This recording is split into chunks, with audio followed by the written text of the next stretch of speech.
लहर है। जातिवाद के नाम पर बिहार को बदनाम करने की साजिशें चालू थी। माननीय मोदी जी, माननीय नीतीश जी, इनके नेतृत्व में बिहार जातिवाद से बाहर निकल गया। बिहार MY के गठबंधन से बाहर निकल गया है। ये बिहार की जनता ने स्थापित कर दिया।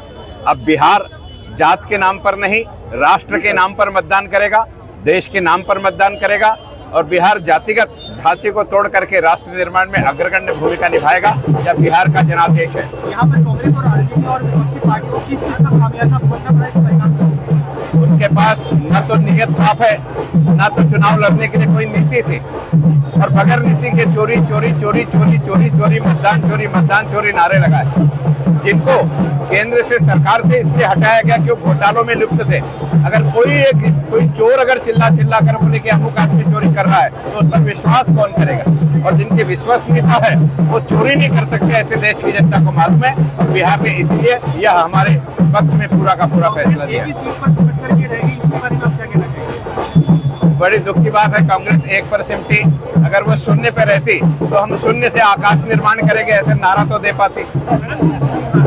आपने वोटर की जो है नब्ज पकड़ ली है। महाराष्ट्र में 1500 रुपए और बिहार में 10,000 रुपए, उससे ही आप जीत रहे हैं, ऐसा कहा जा रहा है।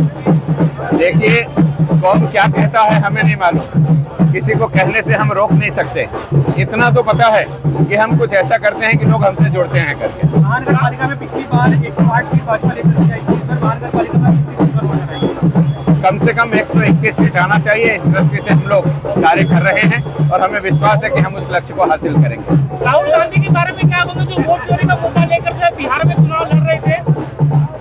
राहुल गांधी जो है कांग्रेस की कुंडली में वो राहु केतु है और भाजपा के कुंडली में मंगल ग्रह बन करके बैठे हुए हैं। जब तक वो रहेंगे भाजपा का मंगल ही मंगल होता रहेगा, ऐसा विश्वास रखें। प्रशांत किशोर ने 150 सीटों को जीतकर लाने का अनुमान लगाया था, लेकिन उनका भी आज क्या हाल हुआ वो देख सकते हैं। वो अभी बैठ के सोचेंगे कि 150 का मैंने अनुमान लगाया था, ये अपना लगाया था या भाजपा का लगाया था। जेडीयू 125 सीट के प्लस आती है तो मैं राजनीति से सत्ता खेलूंगा, ऐसा उन्होंने प्रेस कॉन्फ्रेंस में लिख करके दिया था। पर क्या बताया? जिसकी राजनीतिक जीवन का अभी बाल्य अवस्था है, शैशव अवस्था है, उसने संन्यास लेने की बात नहीं करना चाहिए।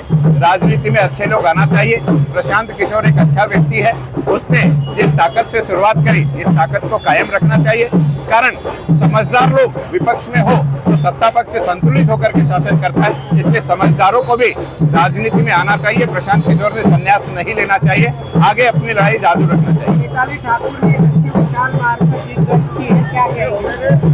मिताली बिटिया को मैं बहुत बहुत बधाई देता हूँ, उसके जीवन में और उच्चांक हासिल करे ऐसी अपेक्षा। Thank you sir, thank you. Bihar की बिहार का जो रिजल्ट आया है ये ऐतिहासिक निर्णय है।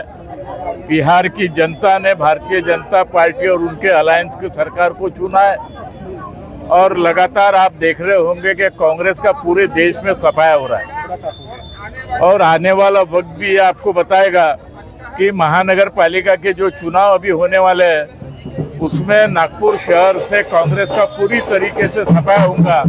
जो कुछ दिन पहले, 2-4 दिन पहले जो डगमगाते हुए इधर उधर गए थे, फिर से आज उन्होंने विचार किया है कि जहाँ थे वहीं अपन अपने घर वापस जाना अच्छा है और इसलिए कांग्रेस का पूरी तरीके से देश में भी सफाया हुआ, राज्य में भी सफाया हुआ और नागपुर शहर में भी उनका सफाया हुआ। ये देश की जनता ने और शहर की जनता ने ठहरा लिया। महानगर पालिका में कितनी सीटों का अनुमान लगाते हैं आप? कितनी सीट?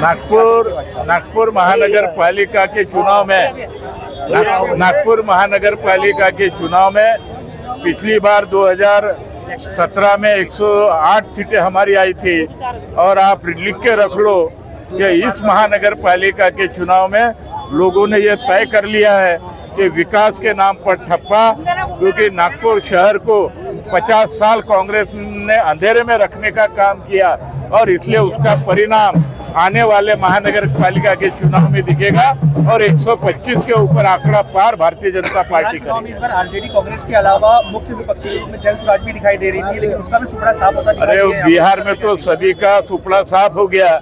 उनको विरोधी पक्ष का नेता बनने के लिए भी उनके पास अभी सीटें नहीं बची और इसलिए कांग्रेस तो पूरी तरीके से सफाई हुई है और कांग्रेस ने तुम्हारे आरजेडी को भी लेकर उसने अपना सफाया कर लिया और इसलिए देश की जनता अब भारतीय जनता मैसेज द्यायची हेच नाही आहे, ही स्वयंस्फूर्त जनता भारतीय जनता पक्षाच्या कार्यालयात आलेली आहे. हा जो विजय आहे हा भारतीय जनता पार्टी माननीय श्रद्धेय प्रधानमंत्री नरेंद्र मोदीजींच्या नेतृत्वात भारतीय जनता पक्षावर विश्वास दाखवून भारतीय जनता पार्टीला बिहारच्या जनतेने निवडून दिलेला आहे. ज्या पद्धतीने लालू प्रसाद यादव आणि त्यांचा मुलगा चारा खाणाऱ्यापासून त्यांनी बिहारला बदनाम केलं होतं, पिछडा बिहार, हातमजुरीवाला बिहार, धोबीघाटवाला बिहार, आता तो बिहार राहिला नाही आहे. ह्या 10 वर्षामध्ये मोदीजींनी बिहार बदलवलेला आहे. बिहार हा सुशिक्षित बिहार, सुरक्षित बिहार, आत्मनिर्भर बिहार आणि ह्याच आत्मनिर्भर बिहारनी मोदीजींच्या नेतृत्वावाल्या भारतीय जनता पार्टीला निवडून दिलेला आहे.